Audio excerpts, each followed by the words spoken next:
ইনাকে তো অনেকে চেনেন, ইনাকে টিভি মোবাইলে দেখেছেন আপনারা, শিল প্রভুপাদ যিনি ইসকনের প্রতিষ্ঠাতা। ইনার যিনি গুরুদেব, তিনি আদেশ করেছেন তার শিষ্যদের উদ্দেশ্যে, তোমরা যাও সারা পৃথিবীর প্রতিটি মানুষের ঘরে দরজায় দরজায় গিয়ে জোরে ধাক্কা দাও। আচ্ছা, মানুষ যদি ঘুমিয়ে থাকে, মাঝরাত্রিতে গিয়ে যদি, অন্ধকার রাত্রিতে গিয়ে যদি জোরে ধাক্কা দেন, বাবা জেগে উঠবে না? জেগে উঠবে না মানুষ? আচ্ছা, কেউ যদি জেগে ঘুমায় আর যদি ভাবে যে ওর জাগাতে আসছে, আমি জাগবো না। আমাদের অধিকাংশ মানুষ জেগে ঘুমানো মানুষ। তাই আচার্যরা বললেন, ওদের জেগে ঘুমালে তোমরা দরজা ভেঙে ঢোকো, আর নয়তো দরজা জোরে ধাক্কা দাও। যদি জেগে ওঠে তাহলে ক্ষমা চাও। দরজায় ধাক্কা দিচ্ছি কেন? ক্ষমা চেয়ে কৃষ্ণ বলো সঙ্গে চলো, এই মাত্র ভিক্ষা চাই, সংসার উদ্ধারিতে আর কোনো উপায় নেই। প্রতি ঘরে ঘরে যাও আর জোরহাত করে মিনতি করো যে আমরা আপনার কাছে কিচ্ছু চাই না, কেবল কৃষ্ণ নাম করুন, কেবল কৃষ্ণ নাম করুন, কৃষ্ণ নাম করুন, কৃষ্ণ নাম করুন। জনম জনম ভরে, হাজার হাজার জনম ভরে, বহু জনম পার হয়ে, হ্যাঁ, খেচর ভূচর নিশাচর উভচর অন্ডজ সেদজ ভূচ, এই সমস্ত প্রজাতি পরিভ্রমণ করে আজ যে আমরা দুর্লভ মনুষ্য জন্ম পেয়েছি, ভক্তি বিনোদ ঠাকুর তিনি খেদোক্তি করে বলেছেন, এমন দুর্লভ মানব দেহ পাইয়া কি করেছ ভাবনা কেহ। মা ঘুরাই নিয়ে আসুন একটু, মাগো কান্নাটা থামান।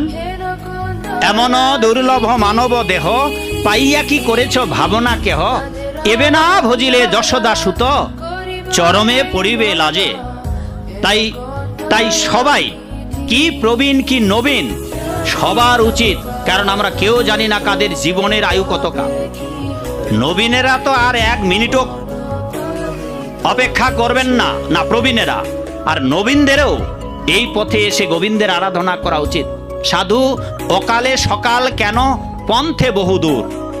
এই পারমার্থিক রাজ্য, এই জগতের পড়াশোনা করতে যে কত লেখাপড়া কষ্ট করতে হয়, হ্যাঁ, চাকুরি বাকুরি পেতেও কত কষ্ট করতে হয়। এখন অনেক বেকার ছেলে আছে, ছেলেমেয়েরা।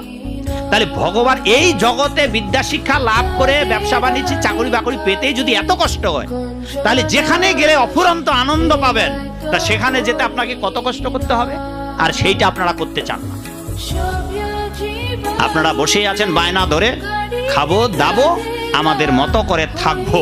না বাবা, না না না মা, ওইখানে থেকে আপনি ভগবানের কাছে যেতে পারবেন।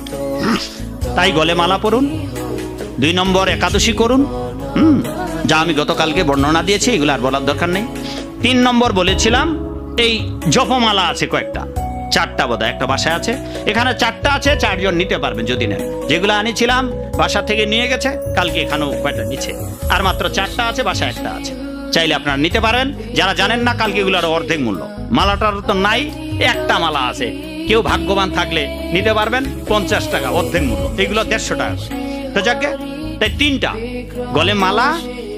আচ্ছা নিজেরাই বলুন তো বাবা, 3টা কি কে বাবা? পিছনে যুবকেরা বলো তো বাবা, কালকে যারা এসেছিল। 1 নম্বর কি বাবু? 1 নম্বর আপনারা আসেননি কেউ? পেছনে কেউ নাই? 1 নম্বর কি বলেছিলাম, কি করতে হবে যদি নরকে না যেতে চান? এই বাবু খুঁটির মধ্যে যে বসে আছো, এই যুবক, তুমি কালকে আসছিলা বাবা? আসোনি বাবু? মাফলার পড়া আপনি আসেননি? ও কালকে আসেননি? না না, ওই যে মাফলার পড়া, ওই তোমার সামনে যে বাবু, তোমার সামনে যিনি, উনি আসেনি কালকে, নাকি ভুলে গেছে? বা ভুলে গেছে, আসতেছে, লজ্জা পাইছে, ক্ষমা করবেন। কি 1 নম্বর কি? এখানেও তো কয়েকবার বললাম। 1 নম্বর গলে মালা, 2 নম্বর একাদশী, 3 নম্বর জপ করা। এবার 4 নম্বরটা আবার যন্ত্রণা দেব বাবা, একটু সামান্য। আচ্ছা, আপনার ফোড়া ঘা হয়েছে, পিঠের মধ্যে এত বড় একটা বিষ ফোড়া হয়েছে, আর আপনি ডাক্তারের কাছে গেছেন, ওটা ছুঁইতে দেবেন না? আর যদি না ছুঁইতে দেন, পুষটা যদি না বাইর করেন, তবে শান্তি পাবেন? তা ডাক্তারকে আপনাকে চিকিৎসার জন্য ওই ব্যথাটা, বিস্ফোরাটা সারানোর জন্য, ইঞ্জেকশন দেওয়ার জন্য তো লাগবেই বাবা। নয়তো পুষটা যদি ডাক্তার বলে না ইঞ্জেকশন দিয়ে হবে না, ওটা কেটে পুষটা বাইর করতে হবে। আচ্ছা, কেটে যদি গায়ের পুষ বাইর করে হয়, তবে কিছু তো আপনাকে ব্যথা সহ্য করতেই হবে। তা বিদায়কালে একটু ব্যথা দিয়ে দেই, পাকা ঘা অথবা বিষ ফোড়া সারানোর জন্য। সংসারে আমরা সবাই বিষ ফোড়ার